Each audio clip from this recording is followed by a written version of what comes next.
YouTube. In this video, we'll be taking a look at how to add a volume shortcut to your lock screen on the Samsung Galaxy S26 series of phones.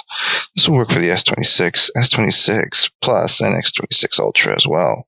If you like this kind of content or find this kind of content helpful, leave a message down below. Don't forget to subscribe, and thanks for watching.